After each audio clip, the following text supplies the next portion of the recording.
podcast made by basketball fans for basketball fans. From the hottest takes, news, analysis, and passion for the sport that we all love, this is the Fast Break Pod with Finn James and Will Tremaine. Welcome into the Fast Break Podcast, the podcast made by basketball fans. For basketball fans. Finn James. Will Tremaine. We are back with episode 8 after a pretty big week of sport with the Breakers, NBL Round 4 wrapping up. And of course, we always start each episode with some world news from the week, Will. Where do we start off? We start off the biggest race in Australia and New Zealand each year, the Bathurst 1000. Finn and I actually were able to get along and have a good watch over the 6-hour-long race. I've never sat down and watched an entire Bathurst race. No. Because I've watched snippets and I've been to places where it's been on, but I've never sat down and watched it for 6 hours. I mean, we weren't watching it for the full 6 hours, but it was just on in front of us for 6 hours, and I've never done that before, and it was quite long.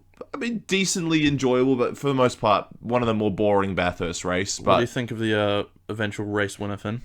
Well, Brody Kostecki and Todd Hazelwood, they had pole position, and they led the entire race. So, sort of boring in that front. And then Brock Feeney, the 21-year-old, paired with Jamie Whincup, were a close second. There was only one safety car throughout the entire race, which I think is, I don't know if it's an all-time low. I know there's never been a race where there hasn't been a safety car, but there was one. It was funny on the commentary when they said, there's been no safety car, guys. If you bet like $10 now, it's returning $120 for there to be no safety car, and then like the very next lap. No, it was the odds were $100 for no safety car. So if you put $10 on it, you would have won $1,000. Yeah. But then it was like a few laps later there was a safety car, and it bunched them all together. So it was quite cool seeing Brock Feeney and Brody Kostecki kind of battle it out in the last, I think, 15 or so laps. I think it was. So that was quite cool. Yeah, for the most part, supercars, vroom vroom. It was interesting, fun day. Had a few beers. Can't complain. Bit of combat sport, Will. I know you're an expert, so tell me what you think of what's happened in the last, 48 hours. Bit of boxing, bit of bare knuckle FC going on. We had it all over the weekend, some UFC as well, but the standout for me was definitely the boxing fight for the undisputed belt between Arthur Beterbiev and Dmitry Bivol. Two undefeated guys going in, and I watched the fight. I personally had it Dmitry Bivol winning. 116-112, that was my scorecard, but the judges seem to think it went the other way. Beterbiev got the upper hand, coming away with the win. It was a very controversial decision. Most fans and boxing experts alike had Bivol winning, or at least a close draw. One judge had it 116-112 for Beterbiev, which was crazy in my opinion. He was definitely the bigger power puncher, but Bivol was just landing the cleaner shots, higher percentage. I mean, he was on his back foot, so that probably lent into Beterbiev coming away with the win. But either way, great fight. I think they're going to do the rematch. I'd love to see that. And also, there was a funny fight in the prelims. Ben Whittaker versus Liam Cameron. Don't think I've ever seen something quite like it. Cameron was having some success, landing some big shots on Ben Whittaker, which was surprising. Whittaker was the big favorite. And he got him up against the ropes, and then they both just fell over the ropes. They both looked hurt, almost like unconscious, almost. Whittaker, he was injured and unable to continue, so they went to the scorecards, and it was a split draw. Never seen anything like it, but that was the boxing. Fun weekend. And also, in the Bare Knuckle FC, Dan Hooker was cornering his boy Oscar Willis, who's an MMA presenter, media guy. And so they were there in Spain. Conor McGregor's also his boy. After the fight, Conor McGregor and Dan Hooker both got in the ring, had a little chat, a little face-off almost, and Conor McGregor then said afterwards that his next fight will be against Dan Hooker in February next year in Saudi Arabia. Wow. So that's a massive opportunity for Dan Hooker. Chances of Conor McGregor pulling out of this one, though? Yeah, kind of high, probably but high. if it does happen, that's just like life-changing for Dan Hooker. He'll probably make 7 figures to fight Conor McGregor. Really? Oh, yeah. Everyone who fights McGregor, they call it Red Panty Night for a reason. Anyone that fights McGregor is set up for life. So I'd love to see that, seeing a Kiwi guy on the world stage and probably one of the biggest fights in UFC history. That would be incredible to see. That's all for the combat sports news. We've also got a little bit of sailing action, Finn. Yeah. Want to break that down for us? Just to round it up, I think day 2's action of the America's Cup is concluded early this morning for us. Team New Zealand up 3-0 against Ineos Britannia. Funny little clip. Stephen McIver, a colleague of mine and Sky Sport legend, he was talking to the captain. I forgot his name. That's really poor. He called him an effing wanker. I thought that was quite funny, and you could slightly hear it at the back of the broadcast. But Team New Zealand up 3-0, first to 7 wins, obviously in the America's Cup, but looks to be that Team New Zealand are definitely in control and have the faster boat. No surprises there. Shout out the Kiwis, always doing us proud. It just sucks it's in Barcelona. I feel like a little bit of a disconnect considering it was in the Auckland Harbour like 4 years ago. So it kind of sucks in that sense. But for the most part, still proud of them, and hopefully they'll bring it home again. Man, we do so well for a small country, don't we? We actually do, we just punch so far above our weight. I think we're the best sporting country in the world per capita. I don't think it's even close. Imagine we just like tripled our population. Yeah. We'd be taking over the world. It's crazy. Crazy. Ridiculous. NBL news though, Finn. Got a little bit of news to catch you guys up to date on that happened over the weekend. Before we get into the round 4 review, is what we do, of course, at the start of the pod. Southeast Melbourne Phoenix head coach Mike Kelly, they've parted ways. He has been gone after an 0-5 start, probably one of the worst starts for Southeast Melbourne in recent years. Sam McKinnon, the assistant coach, will be jumping in until they find another one, or he'll just take over for the rest of the season. But an 0-5 start, not what you want to see. I don't know. Is this the right move, do you think, Will? I think it's to be expected. I mean, you finish 0-5, and not many people thought they were going to finish 0-5. I was one of them. I was a bit high on Southeast Melbourne coming into the season. Yeah. So I think, losing all 5 games, that's not a good look for the coach. Unfortunate for him. I hope he moves on and finds another job and stuff, of course. But you can't always blame a team's downfall on the coach. Though. Yeah. Like Nathan Sobey has been sort of struggling to play in back up his season from last season. Derek Walton as well has been Derek having a Walton terrible year. Isn't the Derek Walton we saw 2 years ago. The only bright spot I've really seen on Southeast Melbourne this year is Dan Hurt.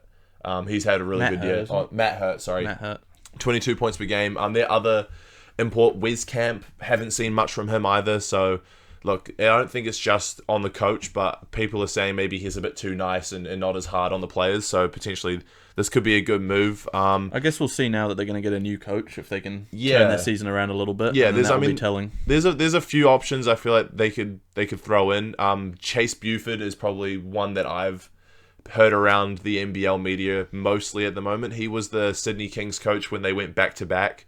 35-year-old American, obviously has experience in the league now. So, I mean, if they wanted somebody with winning experience and championship DNA, it's a perfect person to potentially, turn around the season like Justin Tatum did for Illawarra last year. So, Chase Buford, Brian Gorgian, also the Boomers coach, he's had like a crap load of experience in this league. Pretty sure he's not coaching right now with the Boomers in the off-season. And what about you? Well, do you have anyone that you think you'd potentially want to see Southeast Melbourne just throw in there, a bit of a dark horse potentially? Yeah, I have one guy, real dark horse. Probably won't get the job, but I remember he was the Boomers coach, and he coached Philadelphia 76ers for about 7 years. Brett Brown. He coached the Boomers a couple years ago. I think it was the 2020 World Cup. And I know he started his career for the Auckland. Was it the Auckland Magic team? Was that their name? Stars, I think. 1980s. Yeah, Auckland long Stars. time ago. And then he was around the NBL for a little bit after that. He coached the Sydney Kings in the early 2000s. And then he obviously had a very successful career over in the NBA. I feel as though it would be quite a cool full circle moment to come back into the NBL. Where is he now? I think he's an assistant coach for the Spurs, I believe. Yeah, it'd be interesting. I don't know what sort of salaries they'd get. So, it'd be pretty hard to match somebody who has NBA experience. But, I mean, the Breakers were trying to get Jeff Van Gundy, or was one of the Van Gundys, until he signed with the Clippers. So, I mean, there's a chance that the salary might be enough for him to come over. So, I mean, Brett Brown wouldn't be a bad pick. I mean, assistant coaches in the NBA are probably still on a lot more than a head coach in the NBL, though. So I think so. It's a bit of a long shot, but we'll see what happens. I feel like he's probably at a point in his career where he doesn't need to take a step back. Yeah. Unless he wants something more chill. It's a really short relax season. In Australia. Short season. Yeah. And Chris Golding, 450 games. Big shout to Chris Golding.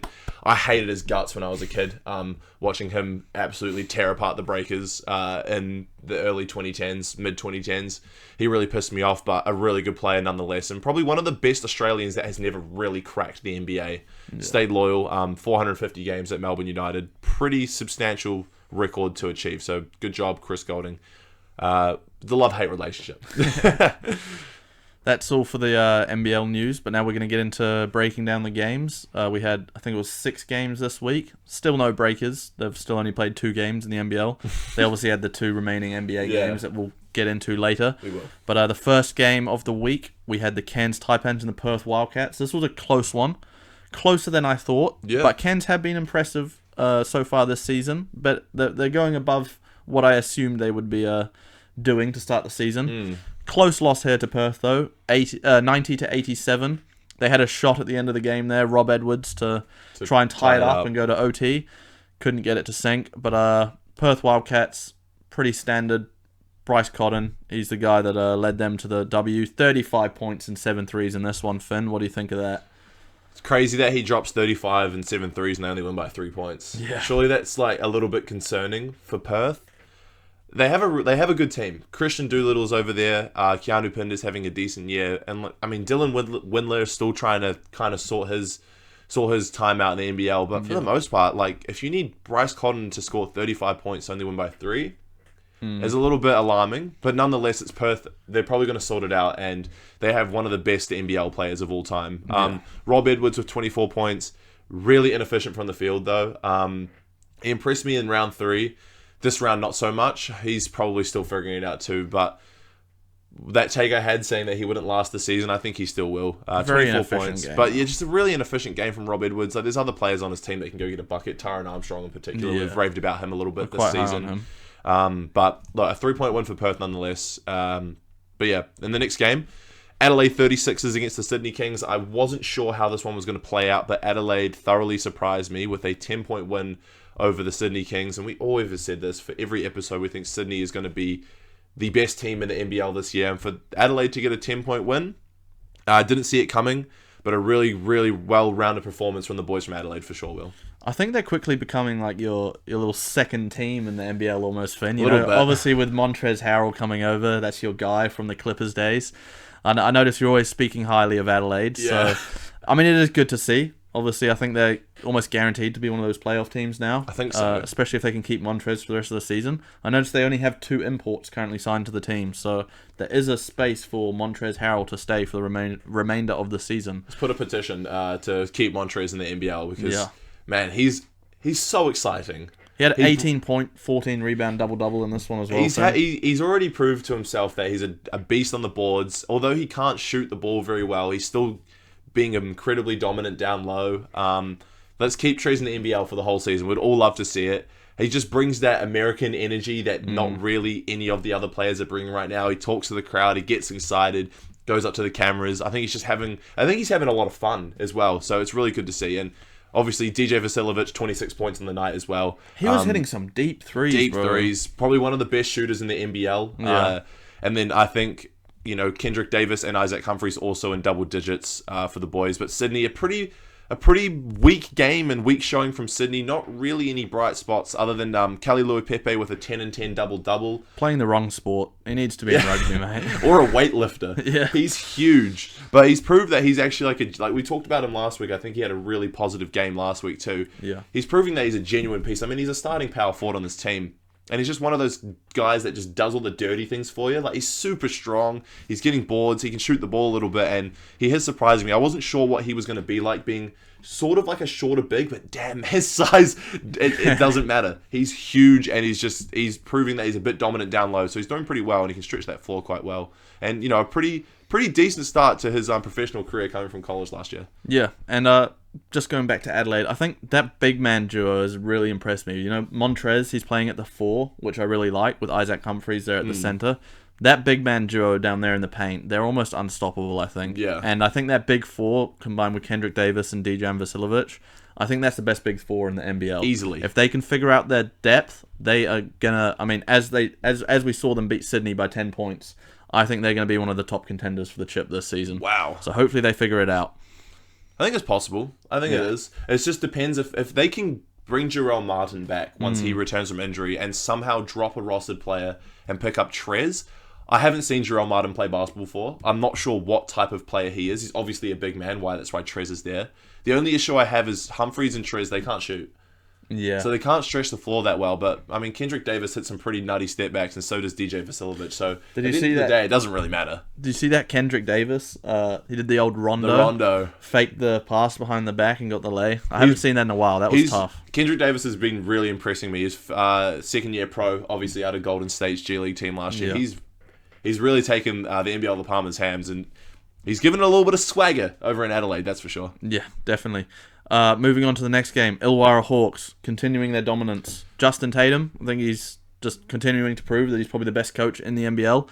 They absolutely destroyed the defending champions, Tasmania Jack Jumpers, 109-76. This one wasn't even close.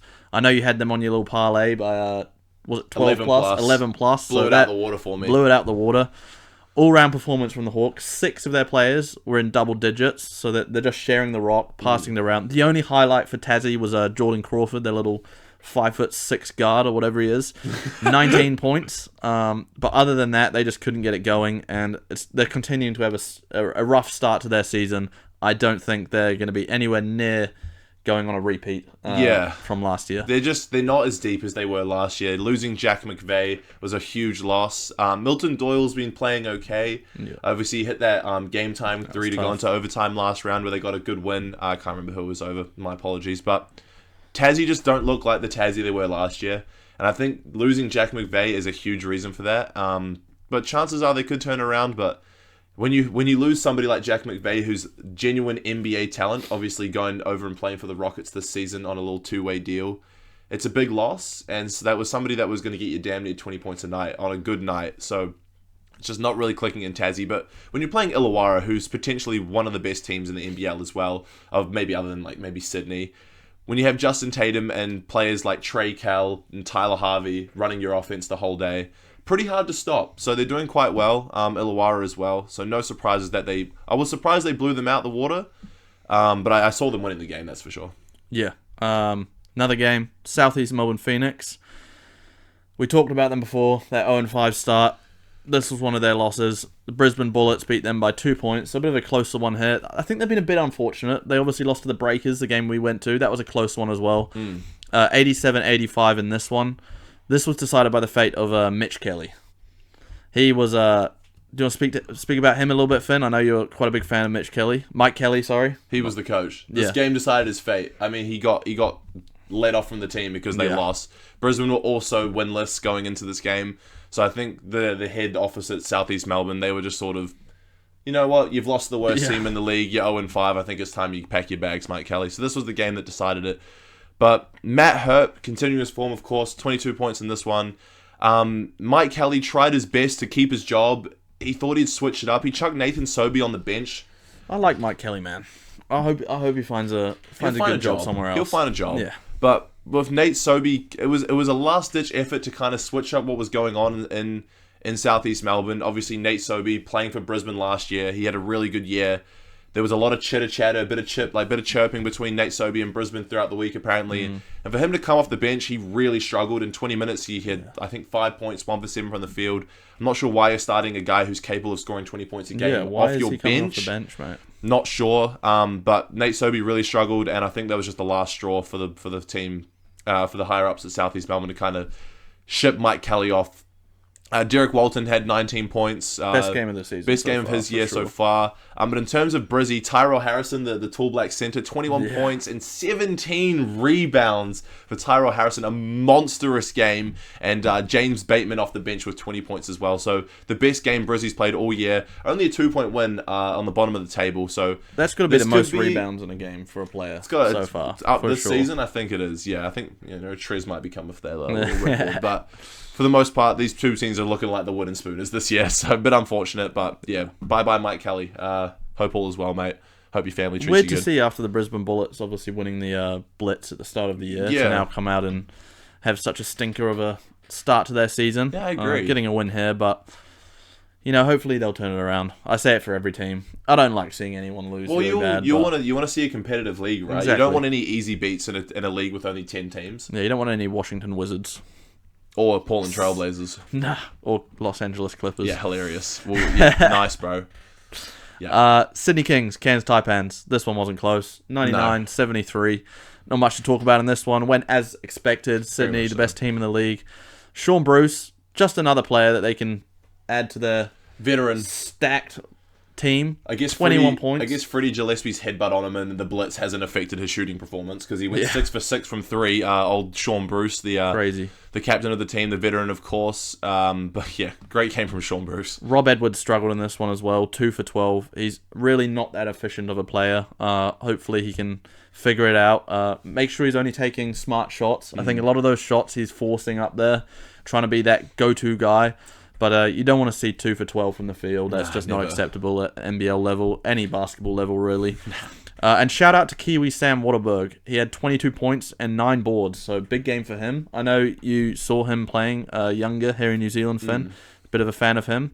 What do you have to say about him? I'm a huge fan of Sam Wardenberg. Yeah, he went to Rangitoto College just up the road here. Was the best player in the country at some point, I'm pretty sure. Went on to play 5 years at the University of Miami and then ended up in Cairns, I think 3. This was his 3rd season in Cairns now. And he had a really impressive rookie year. I think he won the Next Gen Award in that season. Last season he regressed a little bit. This season he's definitely proving that he's developed a lot. He's shooting pretty high numbers from 3 this year as well, stretching that floor at the 4 position. But yeah, shout out Sam Wardenberg, man. An OG from the North Shore, just kind of paving his way in the NBL. You'd love to see it. And the last game of the round, I know this one stings a little bit for you, Finn. Melbourne United coming away with the home W against Adelaide, 106-79. We were quite high on Adelaide going into this game. Obviously with Trez, they've proved that they've been a very good team, but that led to Finn making a little bit of a mistake in his multi-bet that he made. Do you want to break that down for us, Finn? What happened in this game? So I had a 4-leg multi placed on Saturday. This was the last game I needed for it to hit. Would have won me a decent pull for $5. And with Adelaide beating Sydney earlier on in the week, I thought, they're off a hot streak. Everyone's clicking. They'll go to Melbourne and cause an upset. They didn't. Damn you, Melbourne. Very all-round game for Melbourne. 6 players in double digits, of course. Matthew Dellavedova probably doing his thing. And Matt White, obviously NBA talent, just doing this thing in Melbourne too. $5 bet would have been what, $110? I think it was $5 until $121. Damn. So would have been quite nice. Again, guys, we do not encourage gambling. No, we do. Gamble Bet responsibly. Bet responsibly. R-A-T. But yeah. But like, it happens, guys. It really, really does. But that was a round off of NBL. The round 4. Obviously, no breakers games. They're returning on Friday against the Brisbane Bullets and Saturday against the Perth Wildcats at Spark Arena. Only undefeated team in the NBL. We're still at the top of the table, considering we've only lost. We haven't lost a game. We're 2-0. Well, hey. It was funny. They posted the ladder on Instagram, the NBL. Dane Pinot, the Breakers center, the veteran, he went in and commented, "It's lonely up here." Dane Pinot, you've just absolutely cursed us, man. You played 2 games and Dane Pinot. Yeah, I can't believe it, mate. Too cocky there, mate. But they're returning back from the US. Of course, there was 2 games this week against the Sixers and Oklahoma City. Bit of a blowout in both, if we're being honest. Yeah. The Thunder game was a lot closer, but they didn't have any of their starters, like no SGA, no Chet Holmgren. They had nobody. The only guy they had was Usman Jeng, who played for the Breakers a couple of years ago. He was their highlight in that game. He almost finished with a triple-double, 20 points, 10 rebounds, and 8 assists. But they eventually ran away with that one as well. It was a bit like the first game against the Jazz. The Breakers were keeping it even. It was a tied game at most points. 60 all at halftime against the Thunder. A bit of a different story to that Sixers game. We lost that one 139-84. It was an instant blowout. Yeah. It was a 50-point loss, and the worst part about it is that the Sixers had no Maxey. No, Maxey did play. Oh, did he? Yeah, Maxey did play. Well, they had no Paul George or Joel Embiid. And I said before the game, if Sam Meninga got a poster on PG, one of my favorite player in the NBA, I would have bought a Sam Meninga jersey. Didn't happen because PG didn't even play and they lost by 50. Only bright spot though, PJC 26 points on the night. And you did end up getting a PJC jersey. I've got a PJC it's a bit of a homage to PJC him. jersey on the way. It's probably going to go right hand replacement of this old reversible. But yeah, look, PJC had actually a pretty decent tour, I reckon. Oh, very good tour. I think he scored 20 in most games.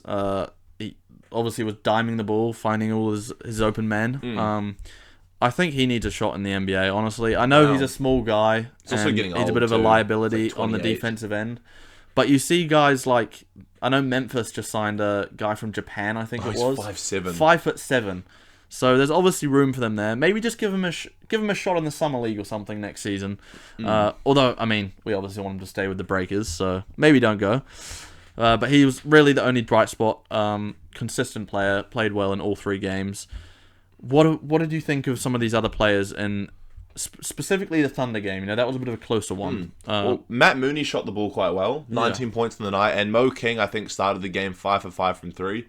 He shot the best from 3, I'm pretty sure, in those 3 games in the whole Breakers team, and I think it'll just come down to him practicing on the NBA 3-point line for the last 2 years. Maybe he just needs to take a step back in the NBL games then.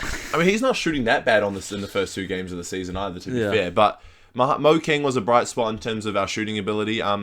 But for the most part, look, the Jazz game was really entertaining. I thought players like Sam Meninga did quite well, but look, the last 2 games down the stretch, I did watch snippets, of course, but look, no real standouts, and we're getting blown out and almost like kind of embarrassed in front of international viewership too, and American fans.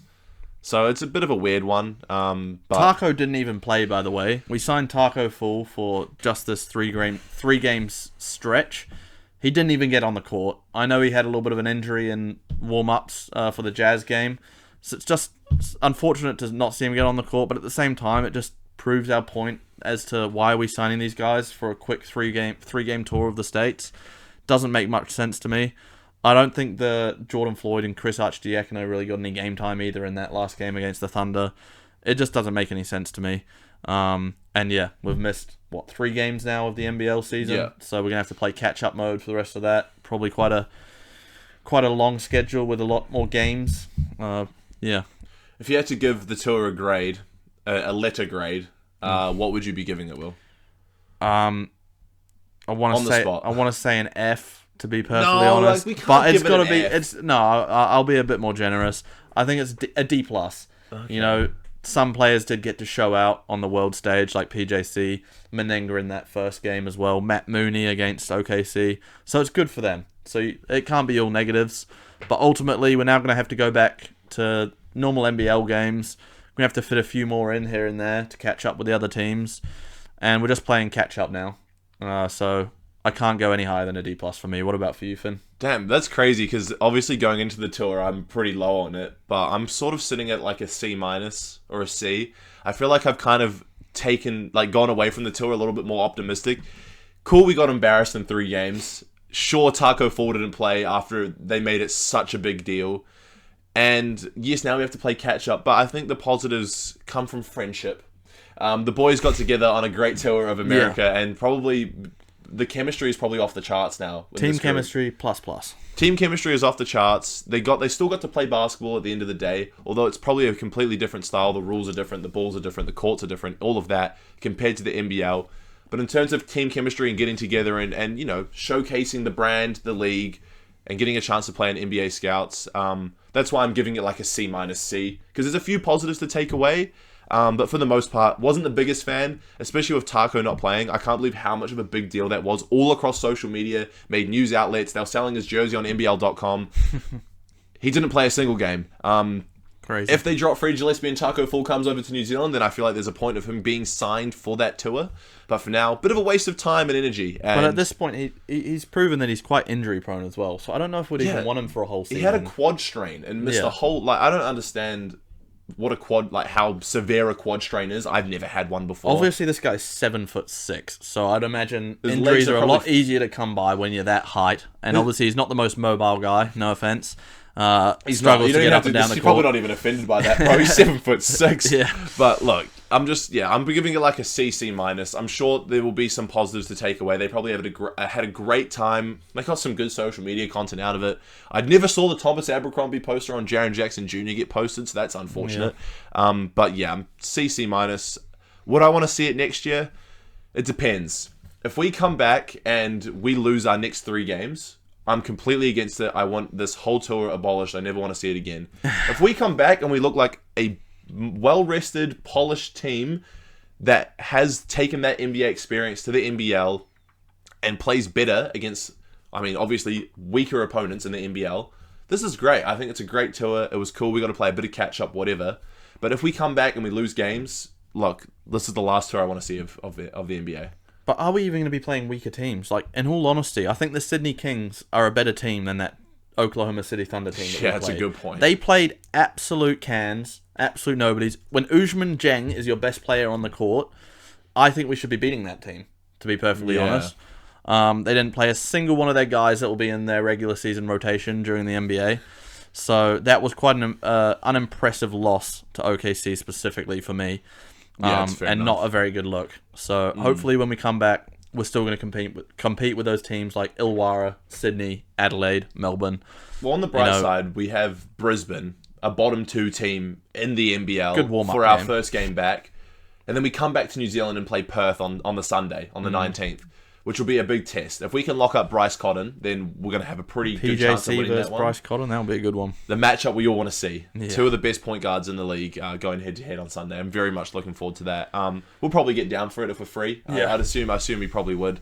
But yeah, we'll obviously be breaking down those 2 games on the next episode, which will come out next Monday, of course. But we're on the last position for our NBA top 10 list before heading into the regular season. We've only got 8 days till the opening day? Can't wait. So it's come fucking hot and fast, mate. It's come hot and fast. Have you been ticking off the calendar as the days have gone by, Finn? Yeah, my mental calendar. I'm looking forward to it. 8 days away from, technically 9 for us. We're a day I have a ahead. little Christmas calendar, so I get a little You got one of those, an advent calendar. An advent Yeah, calendar. that's the one. Yep. With it comes with NBA chocolates. But here we are. We're on our top 10 center list, Will. I won the last poll. Few biased picks in there, potentially. Picks in there, 100%. We're going to discredit those. We're on to the center position, and look, I'm just going to say my list is it's a bit of a bolter, and I think you guys are going to love it. Do you want to kick us off with your 10th pick? No, I want you to kick us off, Finn, with this absolutely abysmal 10th pick of yours. I just can't even comprehend it. Just go ahead. Ivica Zubac is going to be a top 10 center in the NBA by the end of the season, and I have him at number 10. Crazy. Let that just sink in for a second, guys. I can't believe Ivica Zubac is making a top 10 list in the NBA. Yep. Absolute can. Should be out of the league.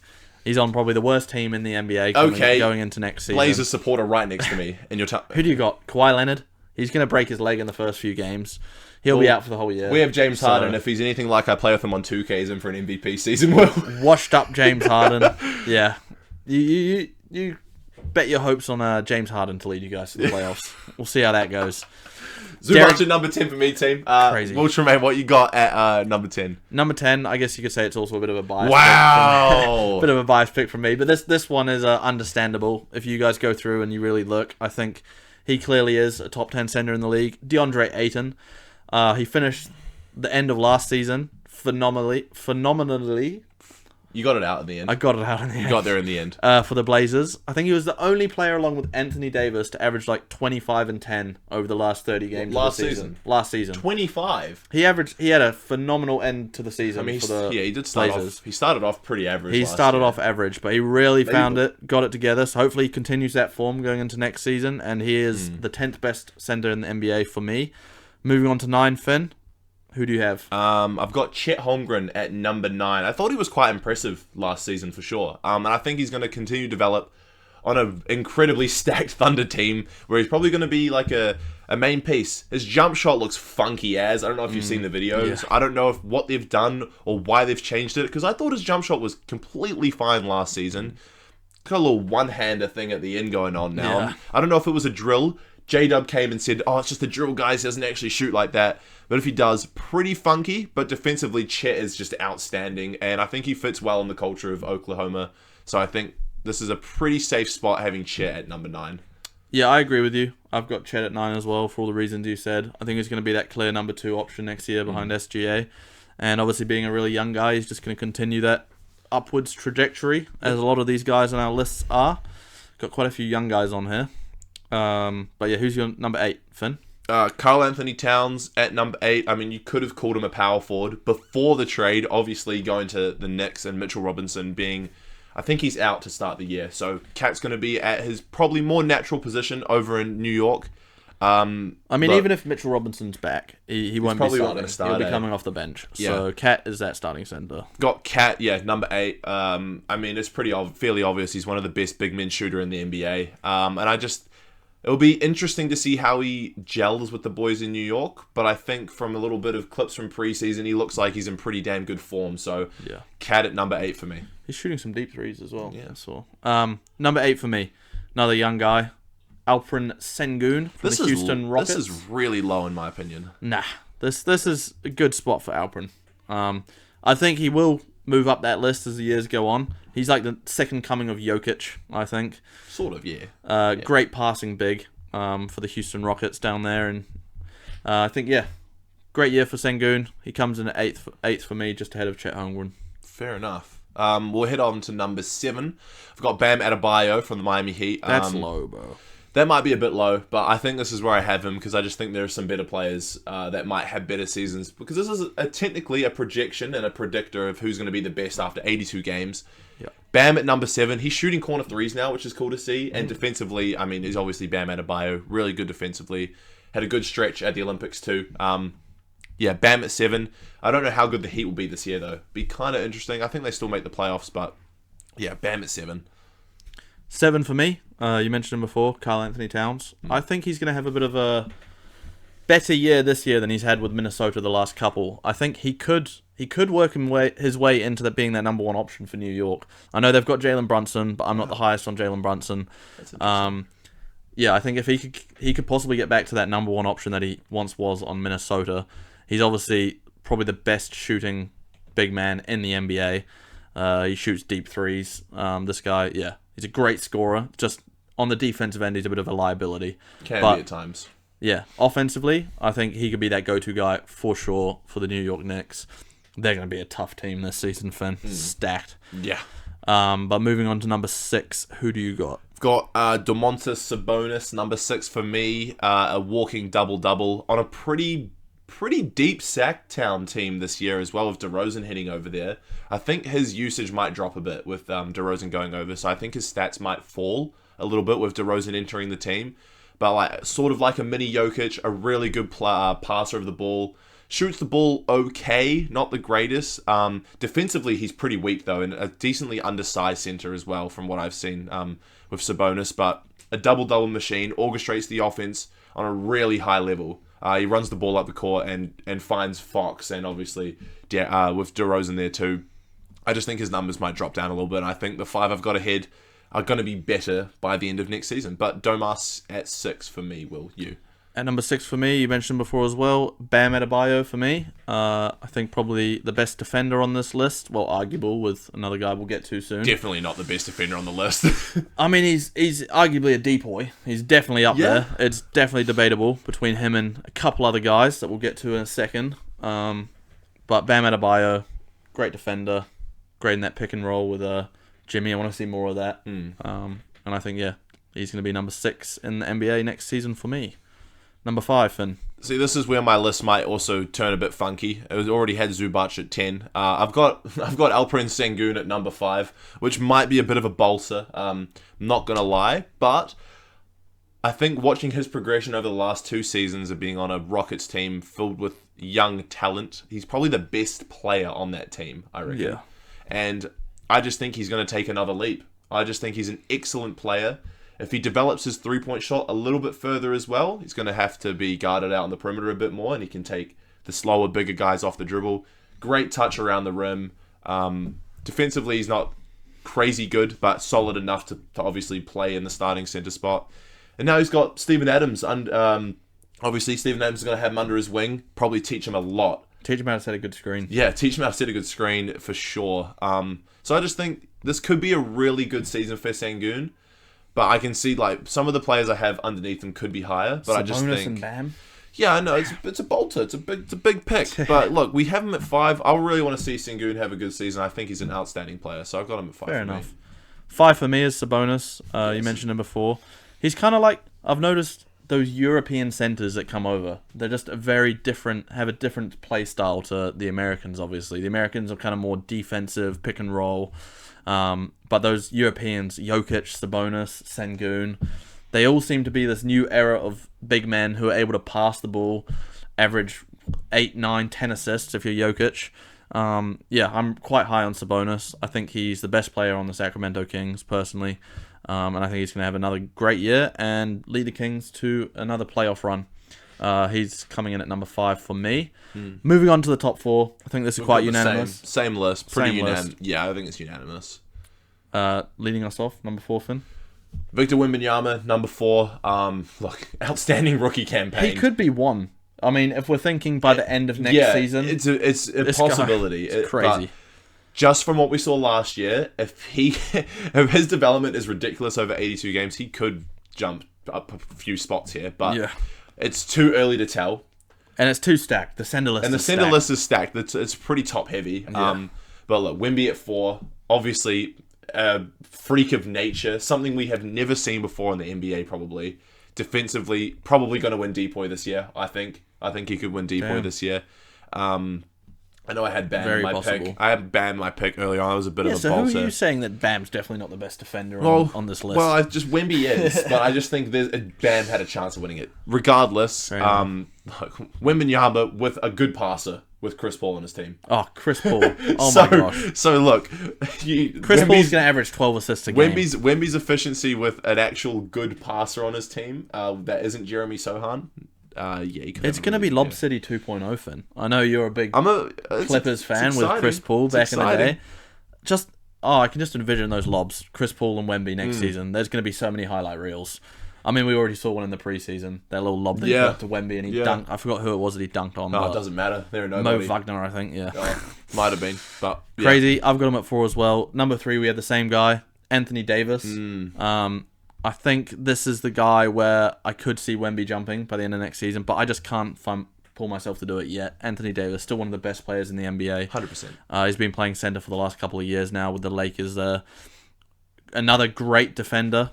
I think him, Wemby, and Bam, just excellent defenders. He's been snubbed of that Depoy as well. Too many times, I think. I think he's going to have another great year for the Lakers, and maybe with LeBron regressing, who knows? I don't think we don't know if LeBron. I don't think it will happen. We say it every year. But if he does, Anthony Davis, he's going to be that clear-cut number 1 option on the Lakers. So he could be in for a stellar year. And he played a lot of games last year too. Yeah, which is a first because obviously the whole Anthony Davis made a glass jokes the last couple of seasons. But if he stays out of injuries this year, he's going to have a really decent year, like he did last season. He was a very good player last year. Yeah, 100%. Top 2, I think it's pretty unanimous. Yeah. This is usually the debate between most people. I think a couple years ago when Embiid won, who we both have it too, by the way, we have Embiid. Yeah. And we both have Jokic at 1. Let's just get out of the way. Yeah. I think a couple years ago when Embiid won that MVP, there was a bit of a debate going on if he was better than Jokic. He could be that number 1. But I think it's quite clear over the last season, for me personally, that Jokic is the best center in the NBA. Yeah, I'm the same as you. I mean, Jokic is a, three-time MVP. Three-time MVP. He's a champion now. Obviously, not last season, the season before, but he could be one of the best players on this planet. So, Jokic at number 1. It's going to be interesting to see Embiid's usage rate with someone like Paul George coming onto the team. So that also might chuck his numbers down a little bit. But you never know, his efficiency might go up with another superstar to guard on the court. They can't have all of the attention on Embiid with someone like PG and Maxey on the floor with him now. Obviously, he averaged like 35 last year, which was absolutely... Didn't play a lot of games, though. Yeah, that's always the problem with Embiid. He's very injury prone, so you don't know how many games you're going to get out of him in a season, and he could fall as low as like 5 or 6 on this list come next year if he's injured. But he could also finish number 1 on the list. So it's up in the air with Embiid. But scoring-wise, I think he's by far the best scoring big man in the NBA, by far. Yeah. You give him the ball down in the post, he's going to score you a bucket, 100%. I like his the celebrations he does after he dunks on people. Yeah, they're always good fun. But that's our top 10 list. Jokic at number 1. We should. Do we even really need to say much about him? Nah. Just a freak of nature. On Nuggets, he's going to go down as one of the greatest of all time at this rate. Really? 100%. He's 3 MVPs already. It's 3 ridiculous. MVPs, a championship, and there's going to be more to come. He's only, 28? Probably 27, 28? I don't know. Not in his 30s, though. Yeah. Crazy. I think he's already in Crazy work. top 10 all-time centers discussion for sure. He's going to be in that top 5 by the end of his career. Should we run through 100%. our lists before we we'll run wrap through it our up? lists quick. All right, so number 10, Ivica Zubac. Crazy. Number 9, Chet Holmgren. 8, Karl Anthony Towns. 7, Bam Adebayo. 6, Domantas Sabonis. 5, Alperen Sengun. 4, Victor Wembanyama. 3, Anthony Davis. 2, Joel Embiid. And number 1, Nikola Jokic. Number 10 for me, DeAndre Ayton. Number 9, Chet Holmgren. 8, Alperen Sengun. 7, Karl Anthony Towns. 6, Bam Adebayo. 5, Domantas Sabonis. 4, Victor Wembanyama. 3, Anthony Davis. 2, Joel Embiid. And number 1, the Joker, Nikola Jokic. Let us know down below in the comments, guys, who you think has the better top 10 list and what would you change. I'd be surprised if Zubac gets slandered. Yeah. How do we want to wrap up this episode, Finn? We obviously finished with Coach of the Year last episode. No more award picks for the NBA. What do we have to talk about? We'll keep this pretty quick because we are running out of time, of course. But yeah, like you said, we're done with our picks. Expansions to the NBA potentially coming. You said 27-28 season. Yep. That's what they're targeting. Seattle, probably almost a lock-in. And I think Vegas will probably come in the near future. Those are the 2 most likely picks, for sure. What 2... Look, we're going to give our little... I don't know. What would you call it, a pick? Who would we pick as an expansion team to join the NBA? What would our dream city or location be in the US? And we want you guys to let us know down below as well. North America. Where you would want to see a team. In North America, or who knows, you might want a team in London. Never know. Interesting. Let us know. But we've got 2 places we would love to see an NBA expansion outside of Seattle and Vegas. Do you want to go first? Yeah. The place I want to see is Vancouver. You know, obviously they had the Vancouver Grizzlies back in the day. I think they struggled with getting like a good fan base behind them up there, but the city's continued to grow there in Vancouver, and I think they could definitely support another NBA team. There's still so much love in the city for them. And I've also got a name for you, Finn. I've got a name for this team. They were obviously the Vancouver Grizzlies. Memphis took that name. They can't go back to that. So what about the Vancouver Kodiaks? You know, a subspecies of a grizzly bear up there in Alaska. Sorry to sound like a nerd, but yeah. Very, very aggressive bears. It would almost be like little boying Memphis, you know. They've got the Grizzlies, but we've got the Kodiaks. The bigger and more dangerous Rolls off bears. the tongue quite nice, Exactly. Too. Yeah. Who's your team you'd like to see, Finn? I've gone with Honolulu. Oy. Just an absolute gem of a place. I've been a number of times, luckily, in my life, and it is a tropical paradise. You get the best of both worlds. I'm not sure how basketball mad they are in Honolulu. They obviously have University of Hawaii, being an NCAA D1 team, but I think who wouldn't want to live in Honolulu and play basketball? And I've gone for their name, the Honolulu Tikis. Fair. Bit of a random one, but I just think Honolulu would be such a sick spot. And only an 8-hour flight for us if we want to go catch an NBA game on the weekend. Yeah. That would be quite a... I'd imagine they'd get quite a lot of NBA free agent signings there. Who wouldn't want to live in Honolulu and play their basketball? I understand it is quite far away, though. Yeah. Because it's like a 3-hour flight from LA. And then so there's the East trying to go Coast to as the well. East Coast would be a bit interesting, but such a cool place to live, man. You'd absolutely love it. Who knows? Bring back like the Concorde planes or something. 1-hour flights. You can put a team anywhere in the world at that point. Wow. New Zealand team on the way. That's our picks for who we think they should add for teams in the next NBA expansion. Again, guys, let us know who you'd choose. And that's it for another week. Stay tuned.